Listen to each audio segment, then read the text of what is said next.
Quand il existe une différence de température entre deux endroits contigus, la chaleur se propage de la zone chaude qui se refroidit vers la zone froide qui se réchauffe. D'une manière générale, une pompe à chaleur est un dispositif qui permet de faire l'inverse, c'est-à-dire d'extraire de la chaleur de la zone froide, qui se refroidit donc encore plus, pour réchauffer la zone chaude. C'est le principe de fonctionnement des réfrigérateurs et congélateurs, ainsi que des climatiseurs et des pompes à chaleur domestiques. Ces dispositifs se différencient par la nature des zones chaudes et froides. La zone froide d'un réfrigérateur ou d'un congélateur est l'intérieur de l'appareil, alors que leur zone chaude est la pièce où il se trouve. Au contraire, la zone froide d'un climatiseur est la pièce à rafraîchir, sa zone chaude étant l'air extérieur. Dans tous les cas, il s'agit donc d'extraire de la chaleur de la zone froide pour l'injecter dans la zone chaude. Pour réaliser ce tour de force, une pompe à chaleur exploite une propriété bien connue des physiciens. Pour se transformer en gaz, un liquide a besoin d'énergie qu'il tire de son environnement. Et donc, quand un liquide s'évapore, il refroidit son environnement. Par exemple, l'air au contact de la mer est plus frais en été. C'est aussi la raison pour laquelle un brumisateur rafraîchit la peau et l'air grâce à des gouttelettes d'eau qui s'évaporent rapidement. Et c'est aussi le principe de la transpiration qui permet de réguler la température de notre corps quand il fait chaud. En pratique, une pompe à chaleur utilise un fluide intermédiaire qu'on appelle un fluide réfrigérant que l'on fait évaporer dans la zone à refroidir. En s'évaporant, il extrait de la chaleur de son environnement qui se refroidit donc. C'est exactement ce qu'on veut.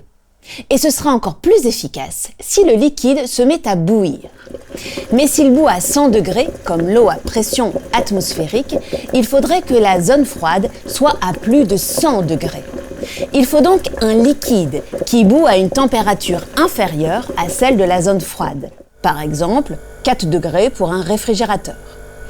Et pour une pompe à chaleur domestique en mode chauffage, il faut que ce soit bien plus faible pour qu'elle continue à fonctionner s'il fait -10 ou -20 dehors. Heureusement, il y a un moyen simple de baisser la température d'ébullition d'un fluide. Il suffit de diminuer sa pression.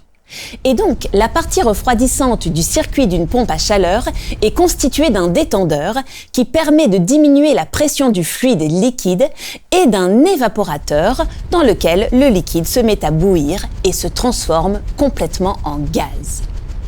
En diminuant la pression du gaz, on a baissé la température de la zone froide.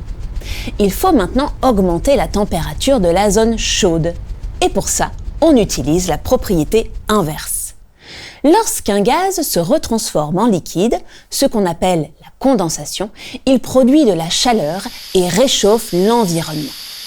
La condensation se fait à la même température que l'ébullition, mais uniquement quand le gaz est plus chaud que l'air environnant, comme celui à l'arrière du réfrigérateur ou celui de la pièce qu'on veut chauffer avec une pompe à chaleur domestique. On avait dans la zone froide diminué la pression pour abaisser la température d'ébullition et de condensation. Il faut donc, dans la zone chaude, augmenter la pression pour augmenter la température d'ébullition et de condensation, ce que l'on fait avec un compresseur. Et donc, la partie chauffante du circuit d'une pompe à chaleur est constituée d'un compresseur qui permet d'augmenter la pression du fluide gazeux issu de la zone froide et d'un condenseur où le gaz se condense et se transforme en liquide. En résumé, on refroidit la zone froide en diminuant la pression du fluide réfrigérant pour qu'il s'évapore et on réchauffe la zone chaude en augmentant la pression du fluide pour qu'il se condense.